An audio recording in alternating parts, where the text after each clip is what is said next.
Yeah, I mean, I certainly, when I was, our first workout's going to be in a couple hours, and when I was kind of formulating a plan for it and kind of putting personnel, it made me realize, like, no Jada, no Sarah. I've written Sarah's name on a lot of practice plans since I've been here. No Yaya, no Aaliyah. So I think we certainly have some things to figure out. But I think a good place to start is with our senior class. I think obviously with Bella and Bugs, um, and really Jana. She's making amazing progress and is on pace to be back at that 9 month mark. And so, when I think about the fact that we have four players, that Kyla made a big jump last year, and so having four players in our program that are starting year four, and that's unusual. In this day and age, and I think they're all going to impact us significantly. So it's a good place to start in terms of leadership, expectations. I think they have a sense of unfinished business, and I know that when freshmen go to college, it seems like you're going to be there forever, and then you blink, and you're going into your last season, and so I think they have that sense. I mean, Janice is different. She's coming back from an injury, and it's year 6, and so that looks a little different. But I think for the other three, it's a big, like, eye opener that, wow, I remember when we were freshmen, and now we're the seniors, and so that's what I like. I think we've got a lot of really good pieces, but I think the idea that we have four players that are in year 4 with our program really allows them to set the tone in the locker room. I think our culture was never better than it was this past season, and I think that had a lot to do with our continuity from the year before, and really just adding Wise and Nettie, and Kayla, our freshman Nez didn't play last year, but and so I think we have a chance to kind of keep that going because of that group.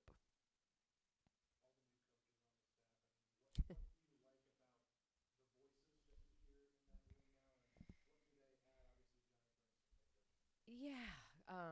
Yeah, I'm glad you asked that question. I think that we've had a ton of continuity since we've been here, and when you lose people, it's when it's for really good reasons, when they choose family, when they choose spouses, it's hard not to be happy for them. I think it was a hard decision for Sophia. I think she was really getting her footing on the coaching side of things, but I also think, she wants to be there when her kids go to school and be there when they get home from school, and I respect that. I've one of the few probably head coaches out there that have had moments of being a stay-at-home parent, and at the time it wasn't easy, but I'm grateful that I had that opportunity. So sad to not have them, but I also think it allowed me to a little bit, like, just kind of reimagine and reshape our staff 2 years ago when you were allowed to have 5 people on the court, 5 people recruiting. We kind of moved people on the court. I didn't have the ability to go out and hire people that maybe could impact us at a full capacity. And so this has been a unique opportunity for me to really, I think Johnny, obviously an elite recruiter, head coaching experience, understands what it means to sit in my chair. And that's what Tari had too. A little bit different, but I think she brings a veteran presence. I think she brings the mother figure to our staff. I think she's an elite connector of people, and just has won at a high level.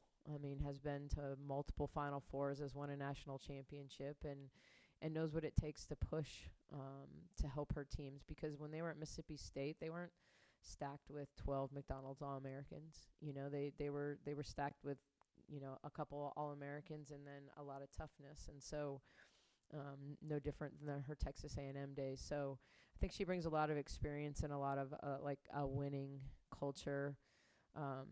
Jalen is I truly believe like someone that is going to be an up-and-comer in our business. Wanted to find somebody that would have a unique voice with our players. She's super positive. I'm a big believer in I don't move quickly. It may seem like I move quickly, but we knew some things, before, and I'm a big believer in dotting I's and crossing T's, and it's not about what they know. And it doesn't mean that I don't care about what they know, but I'm pretty confident in my basketball knowledge, and you can find out a lot of things from people that assistants have worked for. I want to know, like, what kind of humans are they? Do they believe in our Baylor mission? Is faith important to them? Are they going to be a good connector to our players? Are they going to pour into our players? And I think Jalen is just her energy is super positive, which I know when everyone meets her, we'll feel that.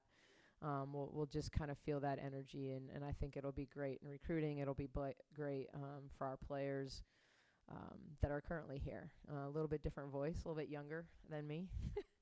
And then, I think Tez is someone in this day and age where most of these players have grown up with basketball trainers.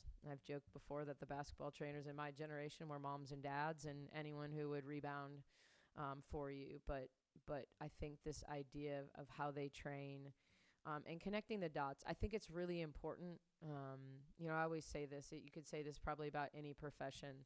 There's elite coaches, there's terrible coaches, and most people are somewhere in between, and I think basketball trainers get a bad rap because they're throwing tennis balls and dribbling, and there's more cones instead of people, and then the people, cones become people when players play.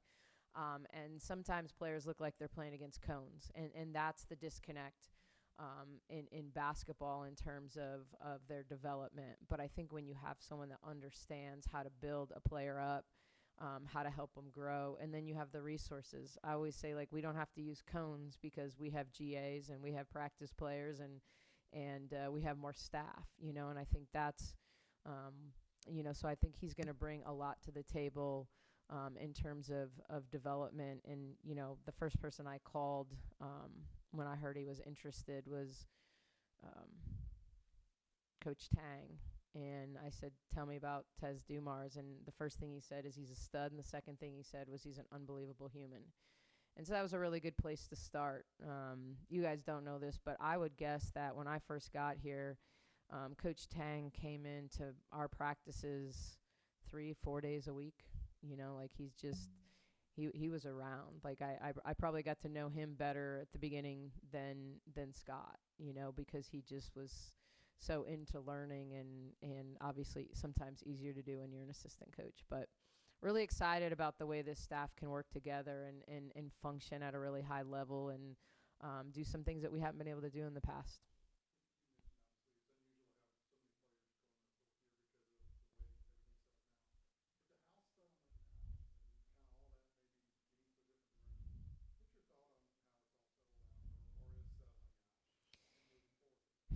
Yeah, I think it was a long time from April 7th. I think we were that April 7th date we've been hearing for months, and then it was, are we ever going to sign this? Like, come on, Judge. I think it's been, something that we've been talking about for over a year. It's something we obviously let Mac and Linda and, take the lead on. And I just, I'm grateful because I feel like we're positioned to be successful in this space. And that's the most important thing to me. I've always said, like, the expectations, the resources have to match the expectations. And, and as much as I will always say, like, we will do more with less because of who we are and our mission. We certainly want to be in the game, and I feel like our administration has put us in position to be successful in this new model. And we'll see over time how it all, like, normalizes, but really grateful, for what Mac has done for our program.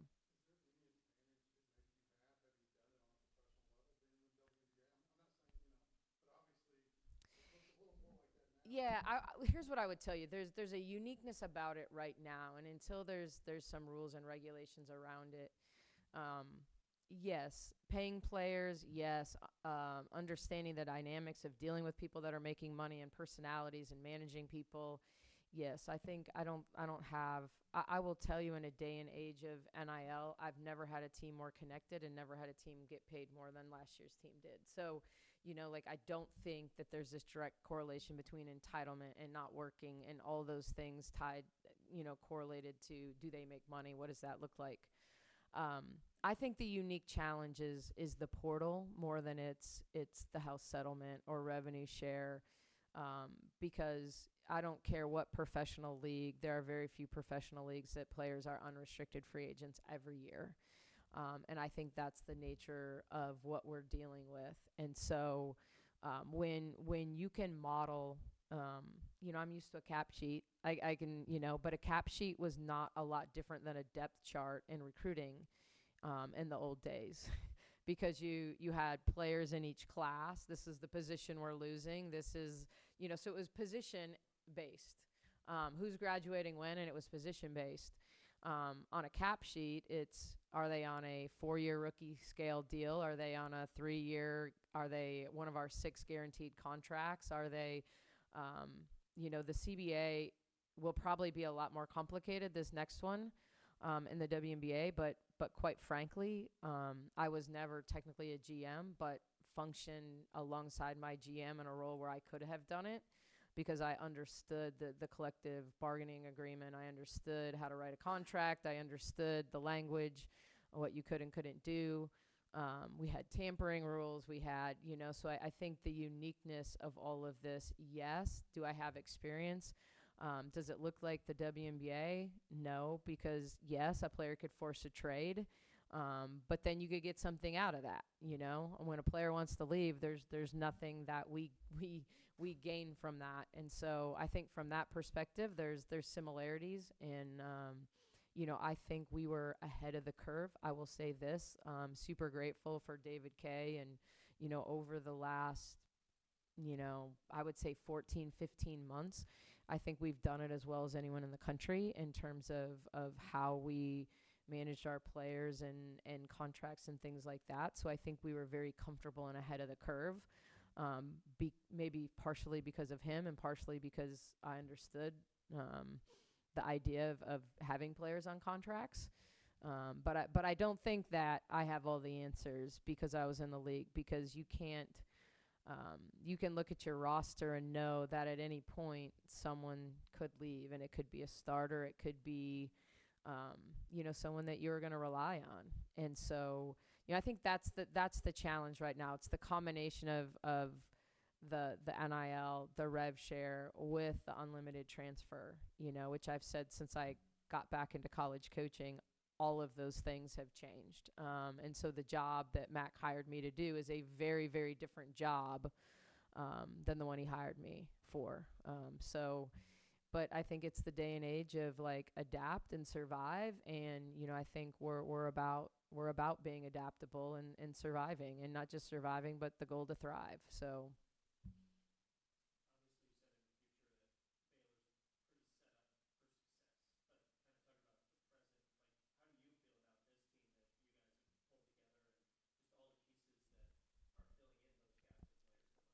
Yeah, I think, like everybody, your greatest fear is, we've got some players coming back from injury and, wanting people to be healthy. I love our roster. I love our depth. I think we can play a lot of different ways. We don't have Aaronette Vonleh. We don't have anyone like Aaronette Vonleh.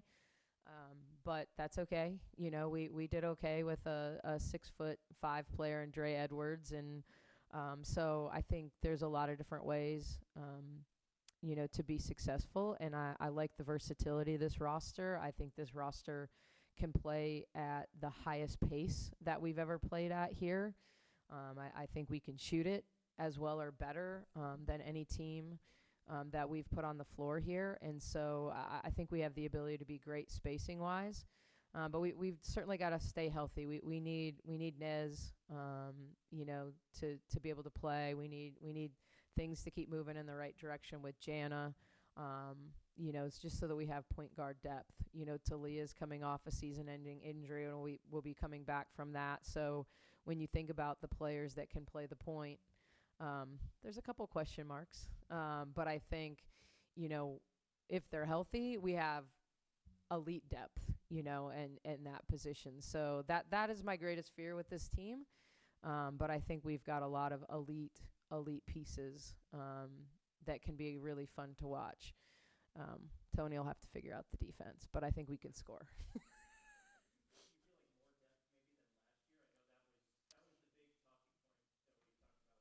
Yeah, I mean the reality of last year's team was the most depth we've ever had. It's the most players we've played consistent minutes. We relied on the depth because we had injuries that then, like Madison was in our rotation. And obviously when we lost Bugs, that meant Wise got more minutes because everybody shifted down a position. And so, there really wasn't anyone on our roster a year ago that I couldn't play. And you can't say that every year. Like there are players on your roster that are just not quite ready. And I don't feel like that was the case last year. I felt like there were times when Kayla Nelms gave us good minutes. We need her to make that big freshman to sophomore jump because she has a high skill level both around the rim and from the perimeter, which people don't realize because she shot 19% from three. But I think, so many players make their biggest leap between their freshman year and sophomore year, and we're going to need that. And, we're going to need that from her. But I think if we're healthy, I think we have as much depth as we've ever had. And I also think our lineups can shift a lot more than they've ever shifted. So there will be threads of what we've done over the last 4 years because there are things that we're always going to do.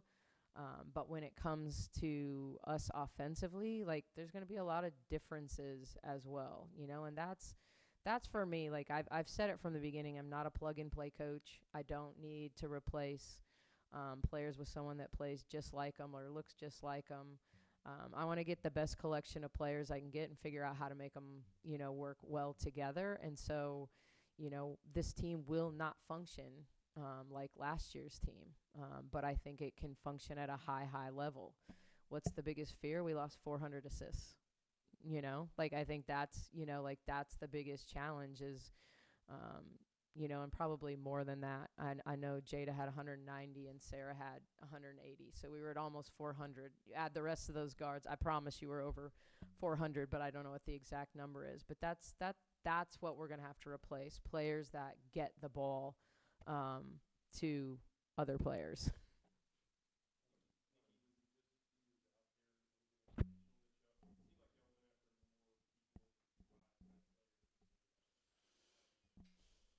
Um,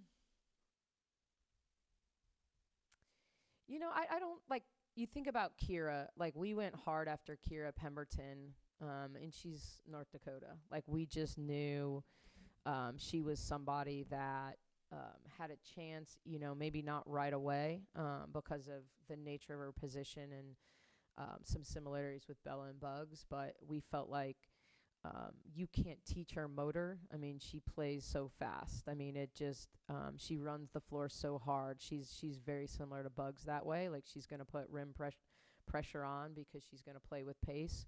But we kind of looked in every direction. It just happened that SMU became Power 4 this year, and I think, before I'd ever hired Johnny, like I had put up a big net around Talia with kind of her circle, and so we really had that done, and then obviously I think with Yu Ting, when you come over to this country and you don't speak English, at 17 years old, she certainly is extremely comfortable with Johnny. And so I don't think there's any doubt that, that was our selling point to her. But so I think sometimes it's just networking, sometimes it's need, sometimes, we I guess the players that, didn't choose us were also P4. So maybe we did lean that way, but we didn't lean that way necessarily purposefully.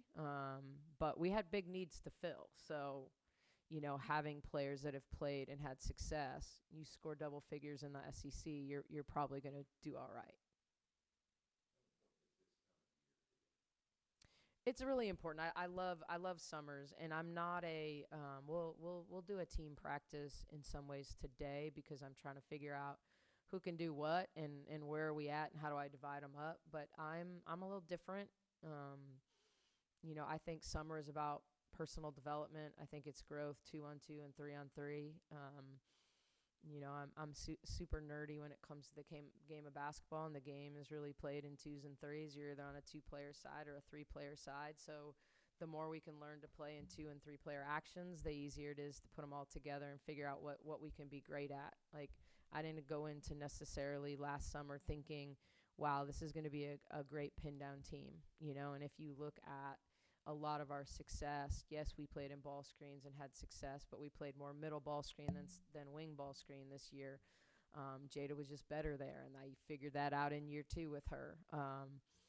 But we were great in pin downs, and that was something I saw in the summer. Like, we get that 5-2, 5-3 pin down. Our guards can read it. They can score off of it if you go under it. So we got really good at those reads. So that to me, summer's about individual development. It's about 2s and 3s. If they want to play, they can play. I'm not going to require it. I'm certainly not going to watch it because it's I don't like watching pickup. So that to me, and it's a chance to build under a low pressure situation. I think you're not playing games. You don't have a lineup created. Nobody's at the point where they're wondering if they're going to get minutes or not. It's just a time where they get to know each other.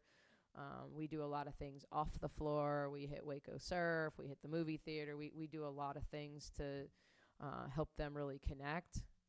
And we try to get better at basketball, and I think that's what I love about the summer. There's low stress. They're all in a good mental space. They haven't gone through that first bout of adversity when they don't play or don't have success or whatever. And so it's a bit of a utopia. Love a good summer utopia.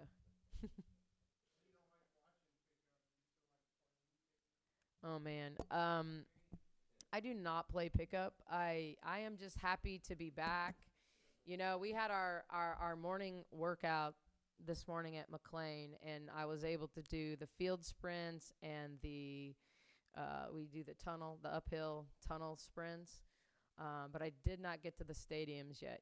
I'm actually a year removed from my foot surgery. So by end of summer, I hope to be doing stadiums with them as well. But no, I don't play a lot of pickup. Now, I don't think any of them could beat me in a shootout.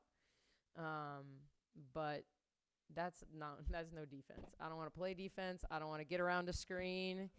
My last days of noon ball were probably 2010, 12-ish. And Mike Anderson is one of the most competitive humans I've ever. If you play on his team, you will win because he won't lose.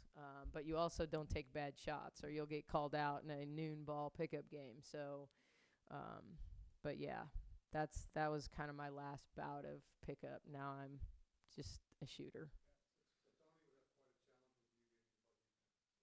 I will demonstrate defense and demonstrate defensive technique. But I still have these vivid memories of being like a freshman and sophomore at Purdue and Lynn Dunn demonstrating being on the midline and a skip pass crossover step closeout and going, if I ever coach, I never want to look like that. So we just used to laugh. And so I never want to be I can be pretty self-deprecating and laugh at myself, but I also have just enough pride that I want to look good doing whatever I'm doing. So, you got to draw the line, where you still think you can look good doing something. I'm not demonstrating if I can't look good doing it. All right.